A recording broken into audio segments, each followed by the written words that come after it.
What's good, everybody? RJ Sheldon here, back with another episode of Off the Top. This segment is obviously Spartan Dogs, as you see on the screen here, and my good brother Tony Lippett, aka Lip. What's going on, brother? What's that?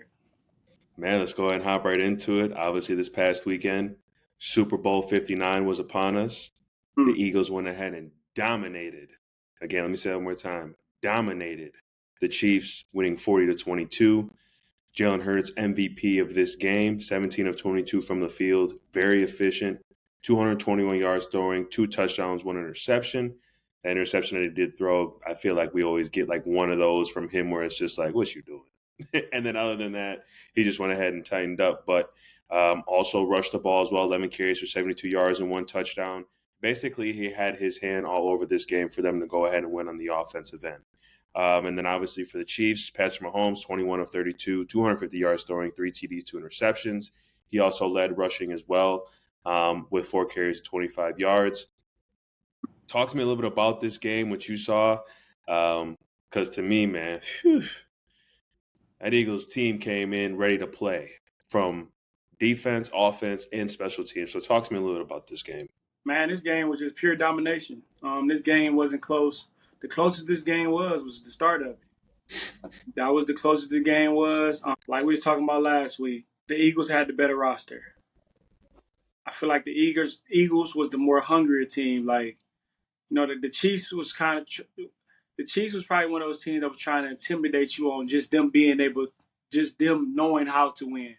Right. You feel me? And I think that was their whole approach to this game. Like they was like, man, we just know how to win. We can win in so many different ways. Like they was kind of used to this moment, but sometimes being used to the moment, you can get, you feel me? Like it can become a bad moment for you because you're so used to it. You think you know how everything is going to happen. You think you're going to be able to come back, and you think you're going to be able to have the adjustments to the moment. But in the moment, they was getting their ass whooped. Being down 34-0 in the Super Bowl, I honestly think this was one of the worst ones. I think this was a worse Super Bowl than the Broncos and the Seahawks when they played in Yep. New York, and they just came out there and got the whooping them. Pick sixes I think they had a pick six by the linebacker. They had a kickoff return to the crib, Percy Harvin, and they had multiple offensive touchdowns. So it's like we score on every phase of the ball. It's like in the Super Bowl, something ain't right. Then they would just land the wood to them. And I remember talked to you about the Raiders and the Buccaneers back in 2002. Yeah. Rich Gannon had that loaded offense, and he was having a hell of a MVP season. And they ran up against the Buccaneers, and that defense had like 3 or 4 pick sixes in the game. Dwight Smith, Dexter Jackson, Derrick Brooks, like they all had a pick six in the game. Like it was like, oh man, this is a lopsided game. But let's just go back to this game. I looked at first off the first half from the Chiefs. That was the worst first half of football I've damn near ever seen especially in the Super Bowl. But damn near like period. That was the worst first half I've ever seen, bro. Like this was their first 6 possessions of the game, 4 and out. The first play they got like an 11-yard pass to Schuster, and then after that it was a 3 and out. So that's damn near a 3 and out. 3 and out. Next possession, 3 and out. Next possession, 3 and out. Next possession, pick six. The possession immediately after the pick six when you're down 17-zip, and you starting to feel that pressure a little bit. Like you starting to feel like, bro, we need to steal some possessions right now. We need to take advantage of these possessions. We need to make something happen right here to make it 17-7. You feel what I'm saying? Let's do something to quiet the noise down. Let's get on the board. Let's get in field goal position, something like that. 3 and out. Immediately after the pick six, you throw a 3 and out. And then you get the ball. Now it's 24-zip. Then you get the ball back with a minute and 46 seconds left, and you got 2 timeouts. And this is a time where he has been down 24-0 in a playoff game before against Houston, Texas a few years back. I think that was before they won their first championship. So in that playoff series leading up to them winning their first championship, they were down by 24-0 already. They was at home though, and it was like I think it was the first round as well. But now you got the ball 24-0, a minute 46 seconds on the clock before halftime, and you got 2 timeouts. We thinking, okay, they can get some points. At least they can get some points, and they get the ball back come out of halftime. So you can steal a possession. You feel me? You can get some points, preferably a touchdown, and then you can come out of the halftime, go into halftime feeling good about yourself, knowing you get the ball coming out, and you can make this a 10-point game after you score coming out of halftime. The first play of that drive, he throws an interception to Zach Bryan. And I'm looking like, oh, this shit over. It's over. Oh, yeah, it's over. Like, everything that could have went wrong in the first half went wrong. They couldn't block. Receivers couldn't get open. It looked like Patrick Mahomes, Travis Kelce, they were not on the same page, and we have never really seen that before. And I know it scared the whole team. Like, if Patrick Mahomes and Travis Kelce can't get on the same page, then I know it ain't no motherfucking chance that Patrick Mahomes and Hollywood Brown or Patrick Mahomes and Watson or Patrick Mahomes and Xavier Worthy, I know for a fact we can't get on the same page. And then when you go down 17-0, it kind of takes the run out of the game. You feel me? Unless you got a dynamic running back, and they don't have a dynamic running back. They have Pacheco and Kareem Hunt, and those two guys combined only combined for 6 carries. The running backs had 7 carries total, all 3 of them. 3, 3, and 1 for 24 yards total.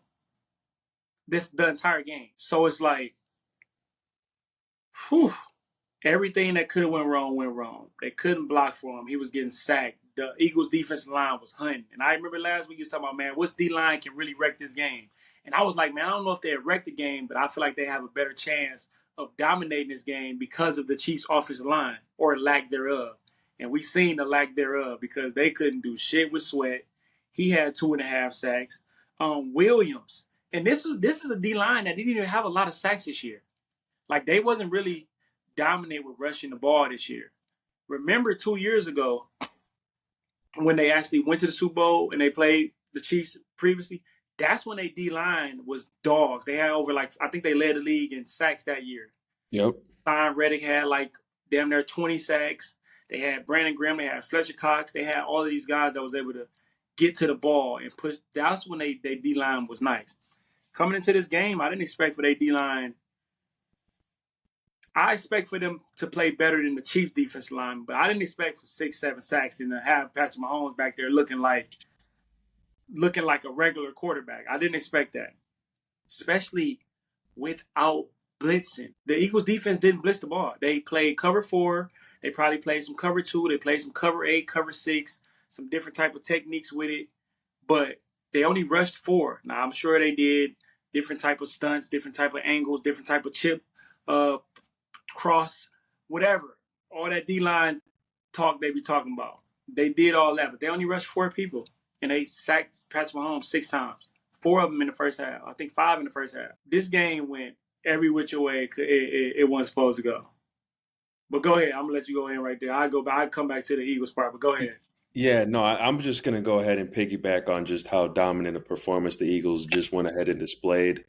And you said this, and I was with you, is like, if this D-line wreaks havoc of what they did, this game's over with. Because we got to understand here, people, the game is won and lost between O-line and D-line. And if you're dominating that defensive line or you're dominating the offensive line, the Eagles did both. Eagles went in there and they controlled the line of scrimmage.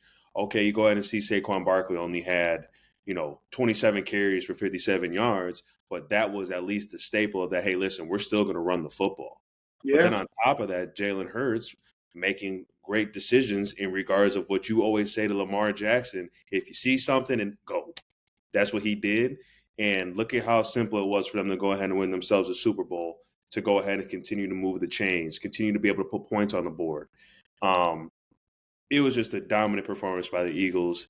And we've talked about this. The book is out on the Chiefs. Yeah. If y'all don't think that it's not out, it's out. And it's going to take some time in regards to when the Chiefs look at this game. You got Travis Kelce. He's probably on his last limb. Does he come back another year? That's another question mark. We look at what happened this past weekend with the O-line. It's going to be tough to go ahead and bring pieces in, because you can't just bring pieces in and think that you're going to expect to get to the Super Bowl again. I know it's the Kansas City Chiefs. Don't get me wrong. They've been to what? There's been – since the Patrick Mahomes been there, the Super Bowl, however he came in, there was 8 of them when he was in there. He's been to 5 of them. 1-3, all that crazy, stats, which is a testament to him. But it's like this game right here, like you gotta look at everything right now. You gotta look at things to where, all right, this kind of, knocked our sails a little bit in regards that we thought we were going the right direction, but now we just went ahead and got exposed. So now what are we gonna do? Do I think Patrick Mahomes is a top quarterback in this league? Absolutely. He's won 2 Super Bowls. He's been to how many? No, he won 3. Or 3. My Yeah. bad, my good brother.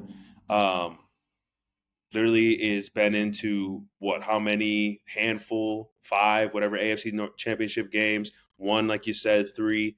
I just think that this definitely gives a little scare to the Chiefs because you don't go out like this. Like, I was not expecting this type of game at all. As soon as I went ahead in the first drive in regards to, A.J. Brown had caught that, but they caught a pass interference on that. I'm like, okay, like, are we starting to go ahead and not saying that the refs are going to be playing a factor, but they're going to be playing maybe someone a little bit of a factor in this game. But I was completely wrong after that when they went ahead and did that first drive. And you can just see when I was watching, I'm just like, oh, they're not ready to play. Like, they're just rolling the helmet out here at this point. Like, they think that their name, just like how you said, that they've been in here so many times that this team's just going to go ahead and play into their hands. Absolutely not. They came out flat. It was embarrassing, to be honest. Like, an embarrassment because the game was over at halftime, to me. Game was over before halftime, honestly. But we shall see how this, this run now goes for the Chiefs. Books out. What the Eagles just won and did, there's going to be multiple teams that do the same thing. You've said it already. Play cover 4, and if you got studs on the D-line, which they do, and realistically, if you were to go ahead and say that the Eagles D-line was going to come out and do that, I'd be like, no way. Like, ain't no way of what they've done all year, and then all of a sudden they just turn it on. Shout out to your homie Ingram for winning. Graham. Yeah, Graham for going to do his thing. He was in there wreaking havoc. Yeah. He got in there. He was to the quarterback. Everyone was to the quarterback. So this is going to be a big offseason for the Chiefs. They don't need nothing but O-linemen. Like the fact that you realistically only had between your running backs, like you said, there's 6 carries, but a total of not even or under 20 yards, 21 yards, whatever the number was. Man, that ain't it, bro. Like, that's not it at all. So we shall see what happens. I definitely agree with a lot of the stuff you just said. You made some great points there for sure. I didn't expect the Super Bowl to go like that. I mean, I definitely, like I said, I definitely thought the Eagles could win because they had the better team, man. Sometimes shit just snowball on you, and it's hard to come back in these moments because we in the Super Bowl. This ain't a regular season game. Right. So if I'm making plays, or I'm watching the defense make plays. I'm on offense. I'm on the sideline. I'm on defense. I'm watching the offense score points. That's just making us come together even more. We start to even gain more confidence.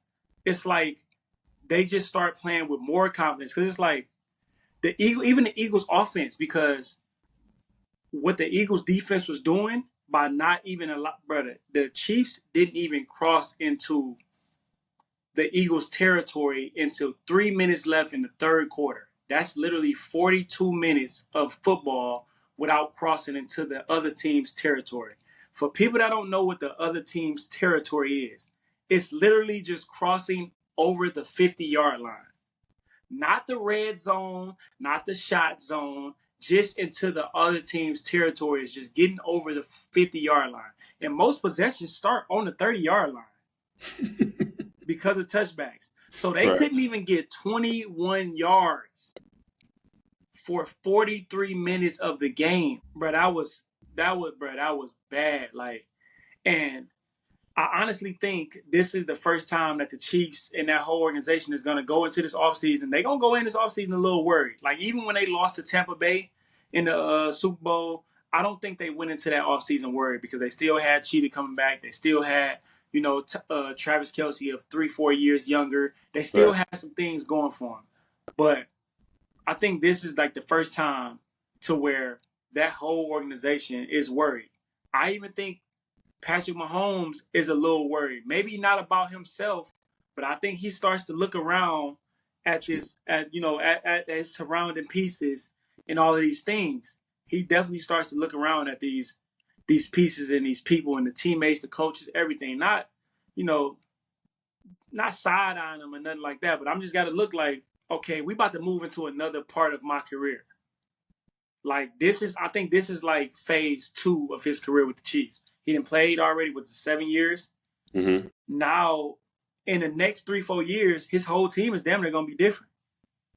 You gotta think about it. I don't think Chris Jones gonna be there in 3 years. Travis Kelce not gonna be there. Andy Reid might retire. You feel me? The only person that might be there with him is Rice in number 4.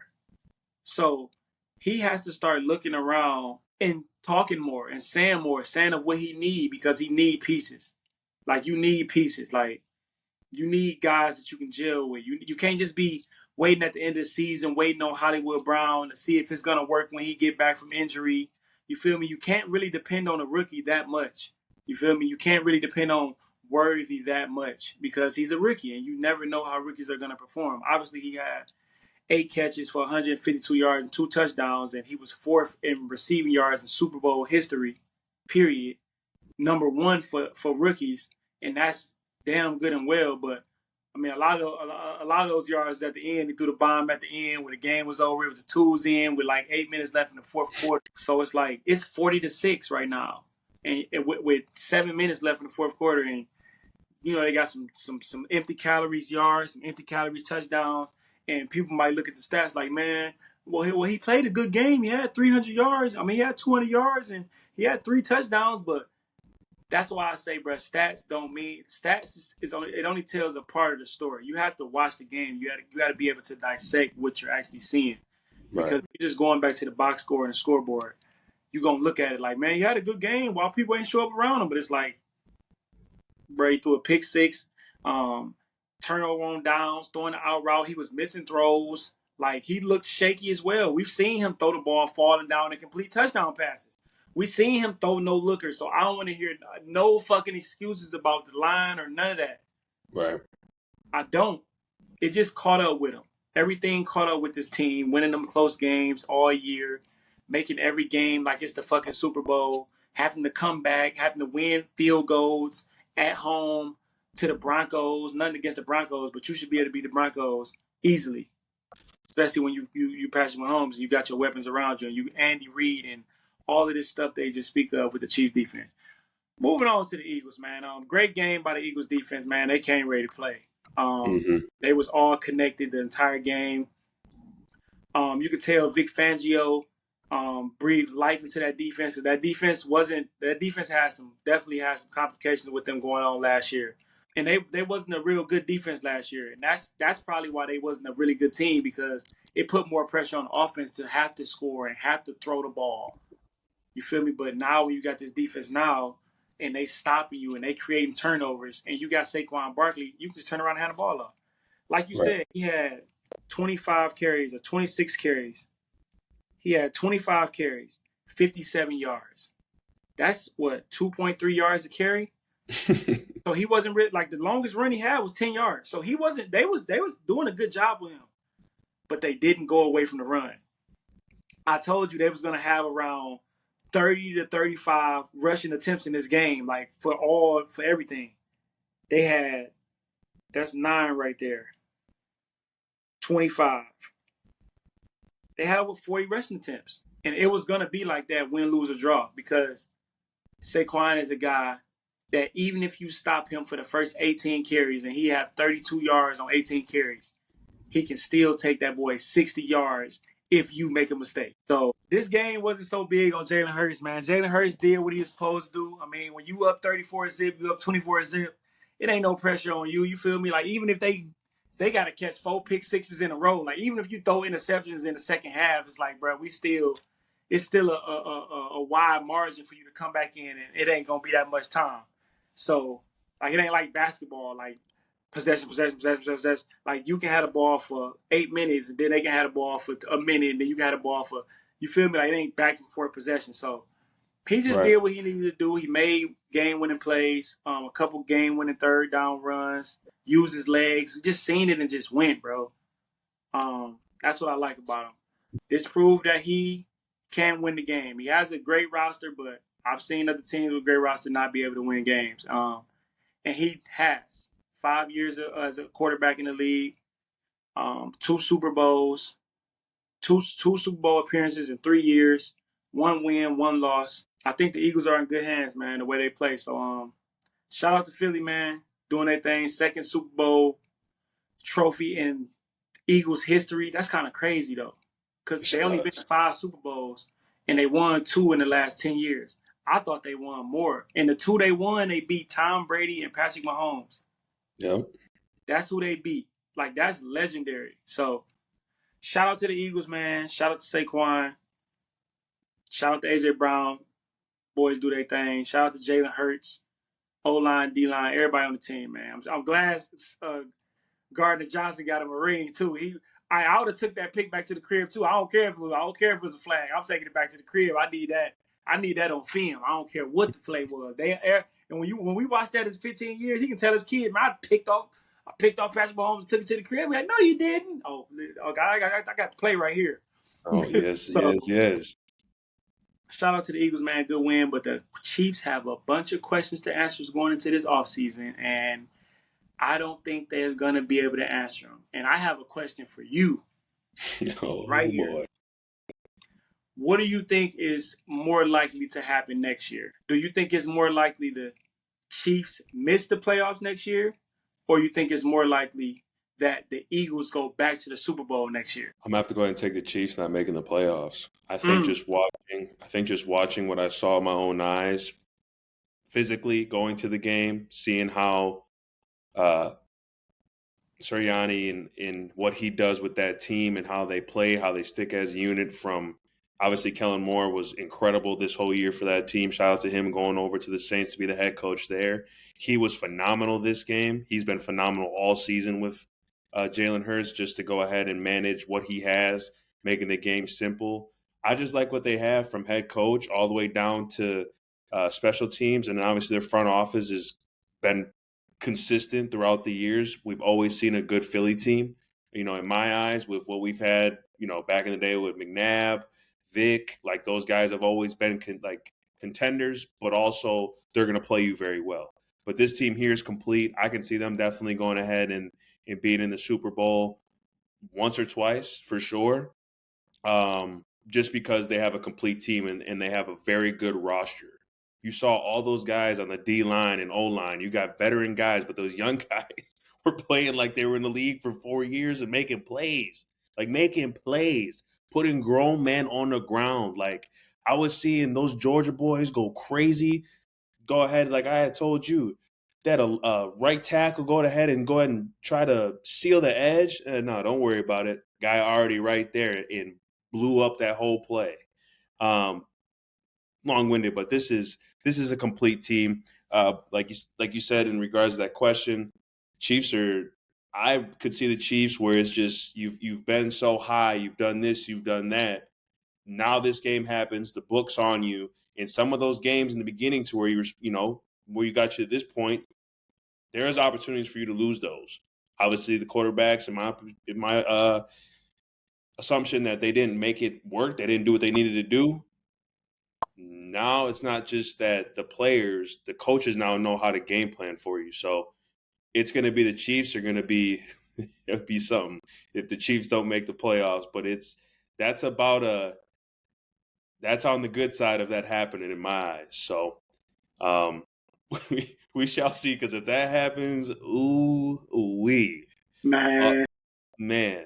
But it's just I don't know about the end of this conversation, but in this segment, but just the fact that Patrick Mahomes had no answers in this game. Like, they were only rushing for. that's the thing. Like, people that don't know football, like, you watch it and it's like, oh yeah. Like, for people that have been in the position to play at a very high level, obviously you've played at a high level, I've played at a high level. And to see that they didn't even blitz because they only used their 4 guys that they had, nothing else. I'm sitting there, I'm like, this is over with. How are you allowing only 4 guys to just disrupt the whole game plan for you guys? Like you look clueless out there. I got Patrick Mahomes. I'm looking dead at his face on TV. He's looking like he wants to cry. Like he just looks like he's in a. It's over. Like that's like when you looked at him through the helmet when he took it off. I'm like, bro, they got this man defeated. And you know when you got a man defeated, and he wanted no part of the game, bro. He wanted no part. He wanted to get done. He wanted to get out of there because he's never been in this situation before. And we've always seen Patrick Mahomes come out on top. And guess what, brother? You didn't come out on top this time. And the crazy thing is that we always say you can control what you can control. And my good brother, you didn't control a damn thing this Super Bowl. You dropped the ball, and that's fine. The people do it. Things like that happen. What you gonna do? That's all I gotta say. You can't turn the ball over, man. You can't throw it to the other team. If the defense score on a touchdown in the Super Bowl in any game, it heightens their chances of winning. I don't care if it's a preseason game. You score a defensive touchdown, your chances of winning that game heightens. It goes up. What did it go up? Minus 700. Like you go up higher than whatever you was for it on defense. So Right. you throw a pick 6 and you threw it right to him. And that was he not just to got cut you. discouraged. He just got discouraged. It was an ass whooping. Like it ain't no other way you can put it. It was an ass whooping, and he gonna learn from it. He will learn from it. But the Chiefs, because I don't think they're gonna make any big drastic moves. You feel me? They might draft a running back. They might get some offensive line, but they ain't about to make no drastic moves. Like I don't think they're gonna fuck around and trade Chris Jones, or they're gonna try to pay McDuffie. But if they don't pay McDuffie, now you got all these other corners on the team that ain't good. Then you got, bro, it's just, man. Hey, we in that phase of his career. You gotta understand. Tom Brady won three Super Bowls early in his career. The first 3 years of his career, I think he won. The first 4 years he won 3. He won 2001, 2003, and 2004. And then he went back in 2007 and lost to the Giants. Then he went back in 2011 and lost to the Giants. And then I think he didn't win one again until they beat Seattle. And I think that was 2015, I think, or 2014. One of those. So from 2004 to 2014, 2015, that's a 10-year gap where he didn't win no Super Bowl. Are we entering that phase of Patrick Mahomes' career? We about to see. We're about to see for sure. I can't wait. But this is what it's all about, right? You go ahead and you get knocked down. You know, your highs of highs, lowest of lows as of right now. If you look at it, what you gonna do? You gonna go ahead and prep. You're gonna go ahead and do what you need to do. And I think Patrick Mahomes is definitely gonna do that because he cares about the game. You guys can talk about all you want about him. He's a winner. I feel just what I see with media, regardless of whatever he's doing when it comes to football, he's very passionate about football. So, yeah. Do you think the Eagles defense would have been able to do that versus Josh Allen and the Bills this year? Like if the Bills beat the Chiefs and they go to the Super Bowl, do you think it turns out this like same way? I don't think so because the Bills O-line is very, I would say not similar to kind of the traits of what the Eagles O-line is because they were going to run the football regardless of what it is. They're top 5 offensive line for sure. I think that it would have not been the same. We would have probably seen a better Super Bowl with that team coming in than what we saw this past weekend with the Chiefs. Okay, do you think if Lamar Jackson goes on to beat the Bills and then goes on to beat the Kansas City Chiefs, do you think this is the turnout if the Eagles are playing the Ravens? Well, we already know where this is going. If Lamar Jackson was in this year's Super Bowl, which he should have been, if you want my honest opinion, it would have been a good game, but the Ravens would have went ahead and took care of it because you have Lamar Jackson. We know what he's about, and we know when it's a pressure situation or whatever needs to happen, he makes it happen to put points on the board. And they would have never abandoned the run because you got Derrick Henry, you got him, you got a great O-line. The only thing that I would have been a little skeptical would have been probably their outside guys. but they would have made it work. I think likely would have went ahead and did his thing. If Andrews would have caught the ball or just if he's catching the ball. But I think either way, I think the Ravens would have won that for sure. You wouldn't have been able to sit there and rush Ford versus Lamar. No. And let him. You wouldn't. First off, they would have been able to run the ball. They would have pushed that. I ain't saying they would have pushed that D lineman back, but they definitely would have ran the ball 30 times, and they would have leaned on the Eagles defense, and they would have leaned on them linebackers. They would have the Chiefs played right into how the Eagles wanted them to play. Right. They said, bro, you ain't got no running backs, so we gonna stay in 2 high safety and run cover 4 and cover 2 and cover 8, and we gonna stay right there because at the end of the day, Patrick Mahomes is gonna be the one that beat us. It's not going to be Pacheco, Kareem Hunt. It's going to be Patrick Mahomes. So if you want to run this ball 30, 40 times and him only have 20 passes, then you do that. Right. And if you beat us that way, kudos to you. But you're not going to beat us by fucking running the ball. Right. You're going to have to beat us through Patrick Mahomes. And like I said, every possession they got down, 10 zip, they got a little scared. 17 zip, they got down. Like, oh, shit, we got to press. Now he's pressing. Now Patrick Mahomes pressing. We've never really seen him press before. Right. He was pressing. Man, this is going to be an interesting offseason, but carry on, brother. Yeah, no, it's just crazy to see that. Every Goliath has to go down at some point. It's just, we're going to see what happens for that rebuild. But, I mean, to go ahead and obviously move on, I mean, you really think the Eagles were worried about Hollywood Brown, Juju Schuster, and a Worthy? They weren't worried about none of that, bro. They weren't worried about that at all. What you said was to a T of what the Eagles did. They wanted to go ahead and lose to Patrick Mahomes, but the thing is, they knew they were better than the Chiefs, and they knew they were better than Patrick Mahomes. Bro, Travis Kelce ain't do a damn thing. Let me repeat that. Travis Kelce ain't do a damn thing, bro. It's up for the Chiefs, bro. I don't know what's gonna happen. But the book is out. Halftime performance. Shout out to Kendrick Lamar. I think that was beautiful in my eyes. I think he did a great job with that. But yeah, that concludes a great football season. We're definitely going to continue to be monitoring that. We're going to be talking about, obviously, with teams with the Lions and what they got going in regards to what they're doing draft-wise, free agency. But we got a little bit of downtime now with the good football season being over with and the Eagles going ahead and taking that Lombardi trophy. Shout out to y'all. We shall see what happens next year. Let's see if you go ahead and get back into another Super Bowl, which is most likely a chance that can definitely happen if that lineup stays together. So shout out to a wonderful and beautiful NFL season. Moving on over, we see that my good brother has the hat on. Let's talk about the Detroit Pistons. This past weekend, let me see here so I do my math right. 2-1. They lost to the Cavaliers. They beat the 76ers, and they beat the Hornets. So going 2-1.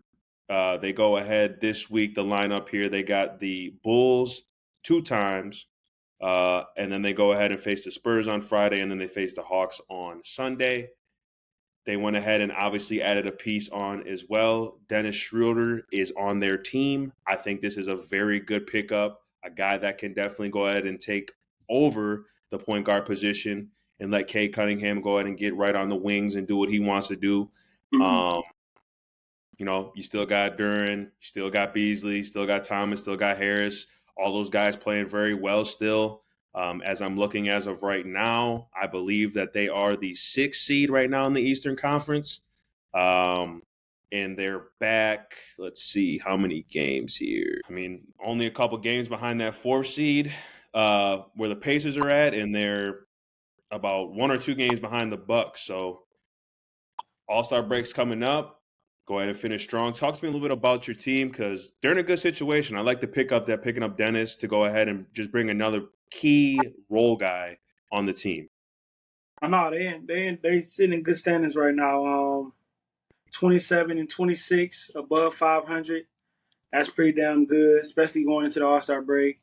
You got 2 games versus the Bulls. They both on the road, but I think they should be able to take care of business against the Bulls and both wins, especially them trading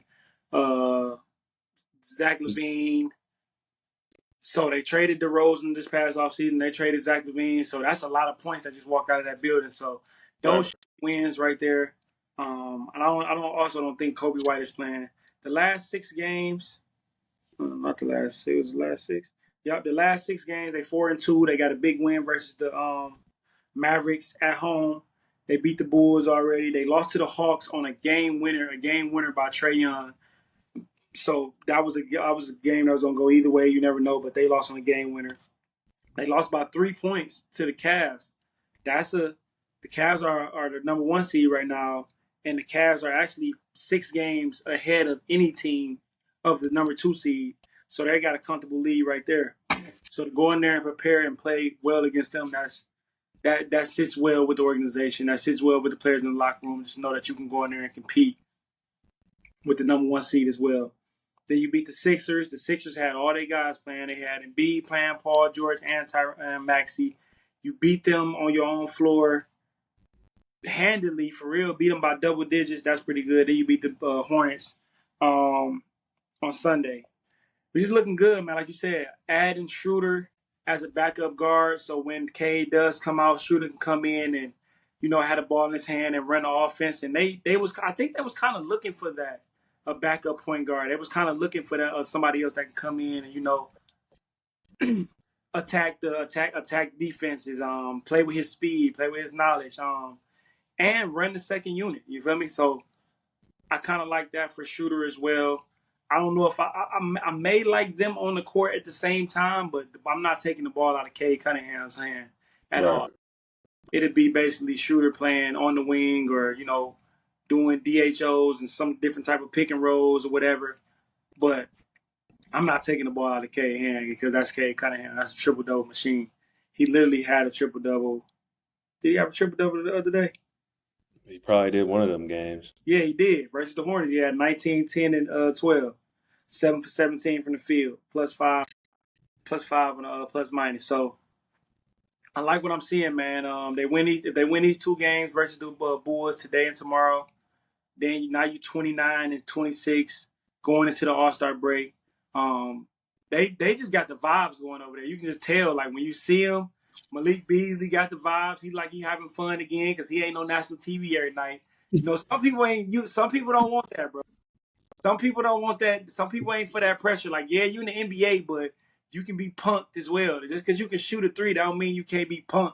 You feel me? That don't mean you whatever. I ain't saying you're punking or like that. I'm just saying, like, the bright lights is only for a certain amount of people, unless because if it wasn't, everybody'd be superstars. You feel me? Thanks. But he seemed like he in a good position, man. He got family from here. I think his mom is from here, so he got family that live in the city. He feel at home, man. I like that for him, man. He like playing with Cade. The vibes going, Tim Hardaway going, Duran going. Like everybody is playing connected. And that's what you want to see, man. That's really what you want to see is people playing connected, bro. People playing with a spirit.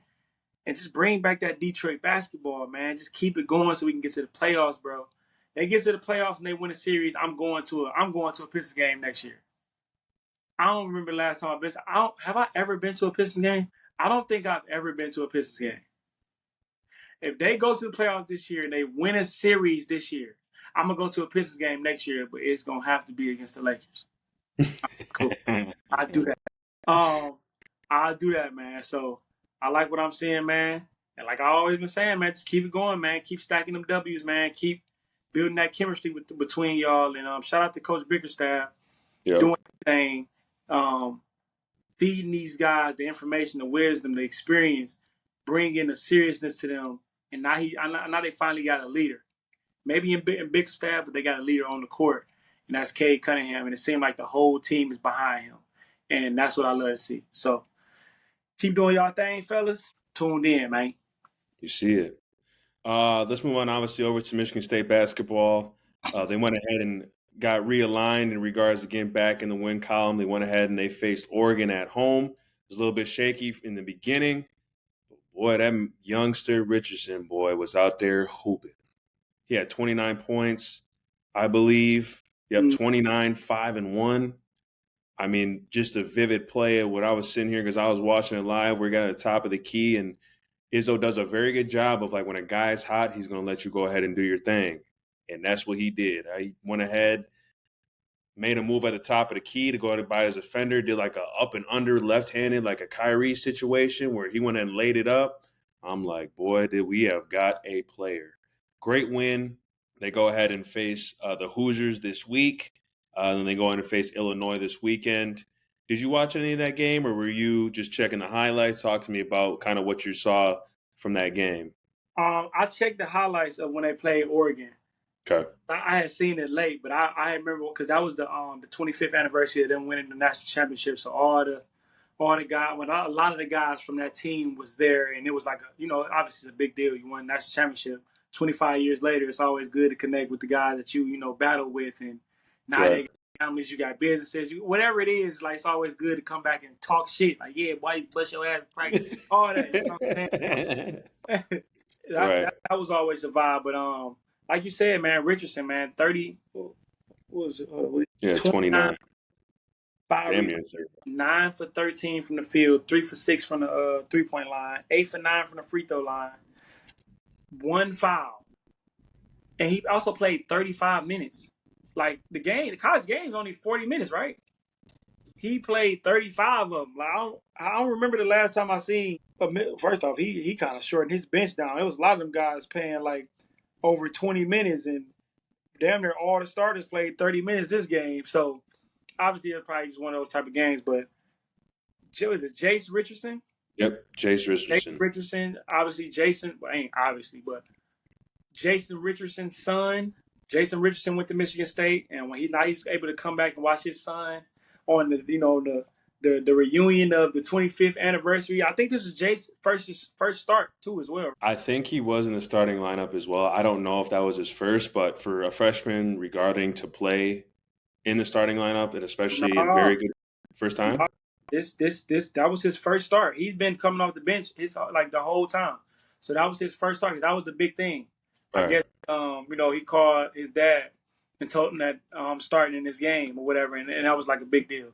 So to your first start, come in and drop 29 and be the offensive engine to the team and get a big win for your team, especially coming off the West Coast trip where you lost both games. They lost to USC and UCLA. And then to come back, get in the win column, come back home. And now you about to play the Hoosiers. I don't care. I don't even know what the Hoosiers record is, but I know the Hoosiers are a good team. Like they 16-8. And when they played Illinois last time, Illinois was good. Like that game I think that was like the first game I fully watched. Yeah. And that game was close the entire game. So now you're going into Illinois. This is another challenge for y'all. And I don't care. Like in basketball, you can go in football is different because you can really dominate people. But in basketball, you going into another team's arena, it's gonna be tough. Period. It's gonna be tough. Period. And then you play. You play Indiana, and you play Illinois after that on Saturday. So it's gonna be a good game, man. I like what I'm seeing from them, man. Just keep it going. Go and get it. Go win the Big Ten, then go win the Big Ten tournament. Then go win 5 games and then win it all. That's all I want to see. And I'm right with it. I want to see that as well. We got the team. We got the team to do it. We always know we believe and trust Tom Izzo and the staff. So let's get it done. Women's, obviously, Spartan ball went ahead and lost to team down the road, 61-71. Man. Tough. But they go ahead and can bounce back against Wisconsin. They got them this week. And then Sunday, they go ahead and face UCLA. I'm definitely going to tune into that one. I guess UCLA, if I'm looking at right now for women's, is number 1. So that'll be a good competition in regards to see where you rank up against the top team in the country. So I'm excited to do that. I know we'll bounce back. I'm never worried. So let's get that job done this week. And last but not least, we love to go ahead and end with the Speak On It segment. And I think if you already know where this is going, and if you followed us for the time being of when we first started, we're going to talk about the Lakers and LeBron James. Luka Doncic had his debut Monday. Floor is yours, brother. Floor is yours. Come on, man. Come on, man. Come on, man. Y'all. Game wasn't even on TV. It was a little regular game. It wasn't on TV. They say Luka playing. Hey, back-to-back games. We don't know which one he's gonna play, but just imagine this if he want to make a grand appearance, we gonna put both of them on ESPN. We don't care. Y'all play the Pacers. Oh, he might play on Saturday. ESPN. Oh, y'all play the Utah Jazz on Monday night on a Monday night. Oh, he playing? ESPN. Did they put was the Mavericks game on ESPN? I don't think so. I don't think that game was on TV. I don't really think so, man. But shout out to Nico. Hey, Nico, boy, you a damn genius, boy. I'm telling you, boy, the genius stuff that you did. Y'all are genius, bro. It's like sometimes people be, you just so smart. You're so smart that it make other people just look stupid. You know what I'm saying? Like we appreciate. Brian appreciate. He told me. I talked to him the other day. He appreciate that shit, bro. Like y'all want to talk about a stimulus pack? Oh, God, shit. Like we appreciate it, bro. no, don't edit none of this. Keep all this in right here. Stimulus is crazy, but that's what it is, bro. I still can't wrap my head around that. He was in a purple and yellow 77 looking crispy out there in that jersey. I'm like, boy, and then you got Bron? What we doing? Boy, Nico, hey, brother. Wow. Hey, respect, Nico, man. Respect. Let's just get to the game, man. Obviously, they had 77 jerseys. It's a shirt jersey all around the stadium for his debut. Hasn't played since December 25th. First game off of injury. There's always going to be some nervousness. There's always going to be some got to get your wind back, got to get your vibe back. Obviously, you come back from injury and you're on the same team. It's like, okay, it's my team. I'm going to be able to get that back because it's my team. But the last game he played was in a Dallas jersey. So now you're playing against another team, another state, everything, against different frequency, everything. You're playing on the biggest stage. Obviously, you're probably going to be a little nervous. And I'm not mad at people being nervous. Like, nervous is cool. Right. Like, people always go, being nervous is cool. It's just kind of like you align with yourself. I feel like that. Like, you align with how you feel in that moment. I don't think being aligned with how you feel in that moment ain't nothing wrong with that. Like, there was a lot of games I played and I was nervous at the beginning of the game, like because you just want to get it going. You feel me? Like you just want to get it going, and but once you start playing, nigga, I ain't nervous. I'm about to fuck you up. What you talking about? You about to get this work. I'm just waiting for the game to start. And as soon as it started, man, oop, step back, 3, first points, tray ball, layup, midi.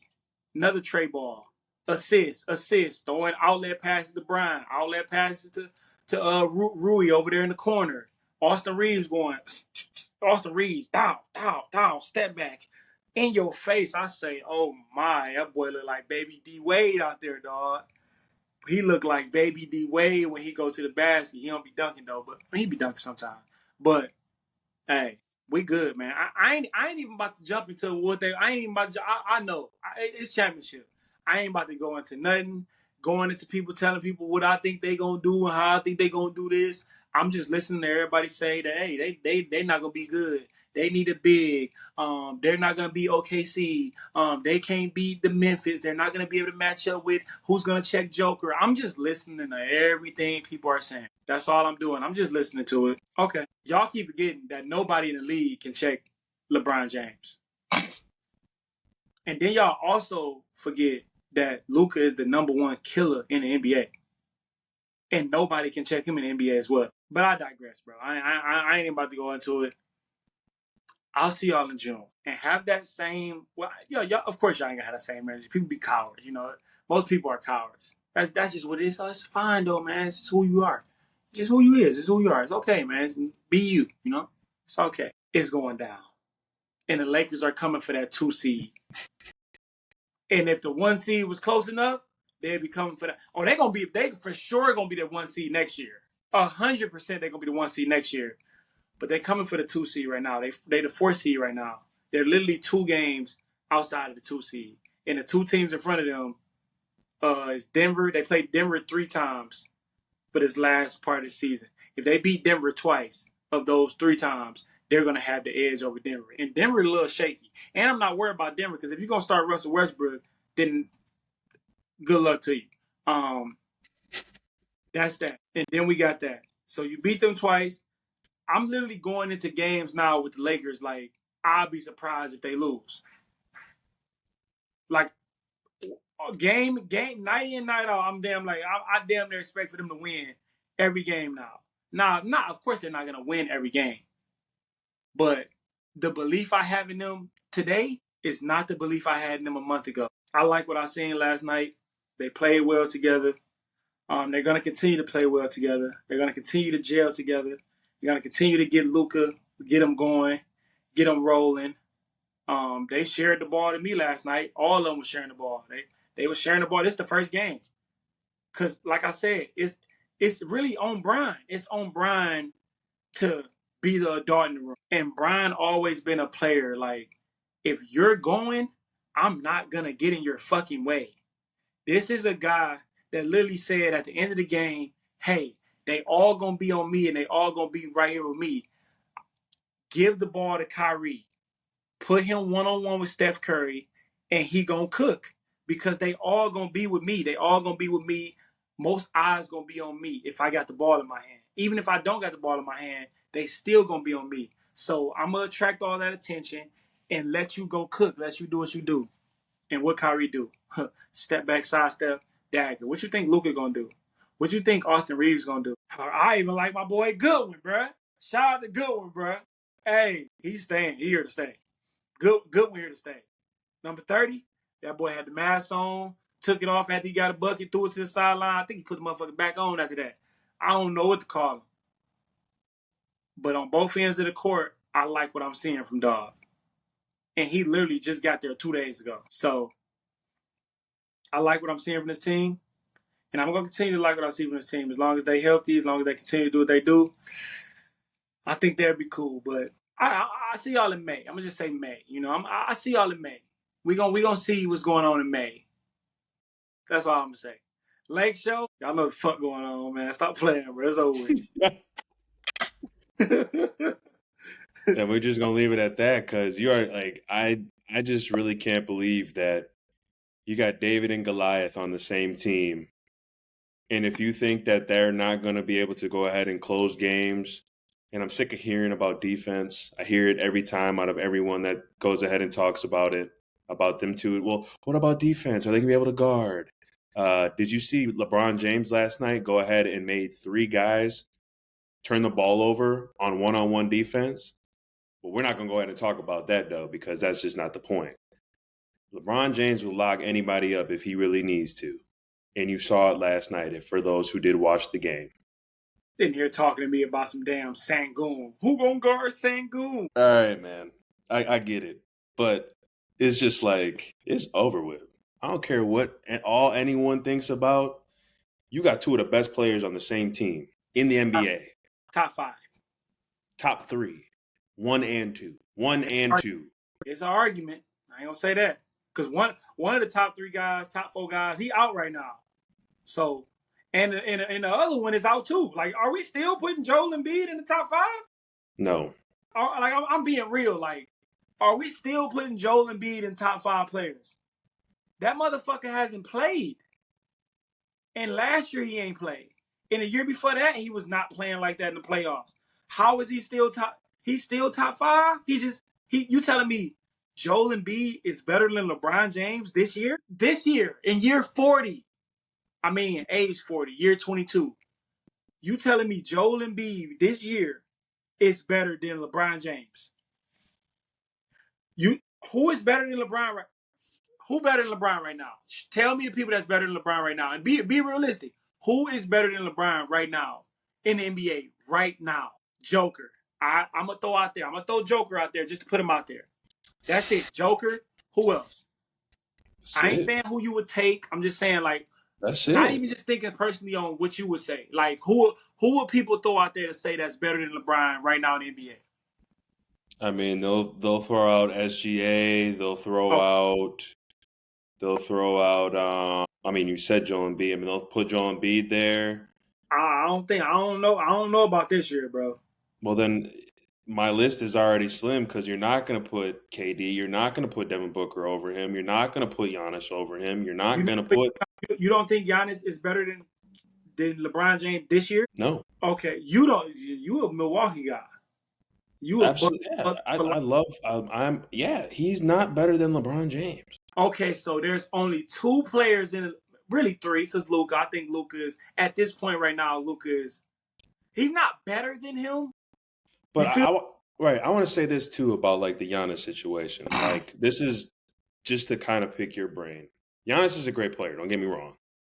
But like, when is the time like where you saw Giannis like his game of what he does is not a fluent game as LeBron's? You know what I'm saying? Or as like Jokic, fluid, for even fluid, example. fluid. What you mean? What you mean by fluid? Like you like, would you sit there and be like, okay, watching Giannis play, is that fluid like basketball of what he does? Okay, what is your definition of fluid? Like a guy that's able to go ahead, bring the ball up, go to the paint, get in the post, score in the post, hit threes. Is Giannis a 3-level scorer? No, I but does that make you fluid? In my eyes, if you can do both consistently, that makes you a fluid basketball player to me. Okay, so you're saying Giannis is not fluid, He's not fluid as LeBron James for me to put him over LeBron. but he is fluid. He is fluid. And he's fluid because he's consistent with what he do. He's dominant with what he do. He may not shoot threes and cross Right. my over, and he haven't added a post game to his fucking shit forever. He's probably never gonna do that, but he is a guy that can dominate the game. Would you say that? Do you still Yeah, think? no, he can dominate the game. Don't get me wrong, but it's not like how I would like to see a player dominate a game. Mm. Like it's not like it's a LeBron James where like, all right, he about to drop 20 because he's already in the bag. Like he'll be able to get the ball, boom, 3-level score, post, off the dribble. He'll play center and give you 40 in the center position if you really wanted him to. Like it's just that's where I kind of gauge like my fluid with what I mean by that. And Giannis took a hit last year, losing to the first round to the Pacers. Yeah, I mean if he wasn't playing or not, like he can't. You got to like it's a part of your resume now. Yeah, like hold on, he wasn't. He didn't play. He didn't play. I don't What? think he How played that many whole. games? He How didn't many? play the whole series because of his calf. Hold on. So was that? The first round or the second round? It was the first round. Bro, he definitely played that series. He missed like a couple games, but he played though. Let me see. I think he played the first game. I think he missed like games 2 and 3, but Oh he came back and played games 4, 5, and 6, or whatever the rest of the games was. no, he did, but he did play. My bad for my Bucks people, but I couldn't even recall to be honest with you. I don't know. And that's good either. That ain't good either. And that's even worse, right? That he That's even worse. Okay. So right now you would say that LeBron James right now, the LeBron that we see this year, the motherfucker that's been taking over games. Motherfucker just had 45, 17, and 8 the other night. And then 33, 12, and 11 in the Garden. On a chill night last night, he had 25. What do you have? Yeah, like 25. He might have had a triple double. He had 24, 7, and 8. He had 7 turnovers. He was turning. He was geeked up. That's what I'm saying. He was too hyped, bro. He was too hyped in the first quarter. He had like 4 turnovers in the first quarter. He was too hyped. I was seeing him. This is like we've talked about this. Aren't we seeing LeBron James smile a little bit more? Ain't he having a little bit more fun out there? All right. That's what I'm looking at, and we don't want the world don't want to see that because you're gonna see him play for another 10 years. I know who do want to see that. The NBA. The NBA don't want to go nowhere. The NBA like, bro, please, because bro, the NBA y'all can act like it's gonna be in a good spot when LeBron James leave, but I don't think it's gonna be in a good spot when LeBron James leave. I mean, we shall see though. We shall see. But so LeBron and Luka is top 5 players right now, you would say. And the only 2 players that you would put in front of them is Joker and SGA, because they like the MVP candidates, whatever, and they carry. I mean, yeah. And then then Luka. Would you put Luka in front of Brian? I mean, obviously he ain't played a lot this year, but I'm putting Luka in front of. I will But put it's not a lot. It's like 100. Let's say Luka is 100, and like Brian is like 90, 97, 98. So it ain't that far off because they both hella dominant. They both hella good. But right now, in one being 25, being a superstar, being a 5-6 time first team All Pro guy in 6 years, like that trajectory and that who that person is, he's definitely a better player. I can't even say a better player, bro. He's just Luka. I'm gonna put him as like a 1A. But so you saying that they got 2 top 5 players? Yes. 2 top 5 players. One is a killer and a scorer and a passer and a clutch guy. And the other one is a clutch guy. The other one leads every time he scores, he break his own record in scoring points. Every time. Every layup, every free throw, he break a record every time he scores. 40, 41, 10, and 10. I think he's literally like probably like 200 points away from scoring 50,000 points total, like playoffs and regular season. And 2 of the most high IQest players, 2 of the players that really elevate everybody around them. We watched Rui go for 21 last night. And Rui was getting on my nerves a little bit last night. But he still had 21. You know why? Because Luka and Brian is going to attract double teams and attention all game long.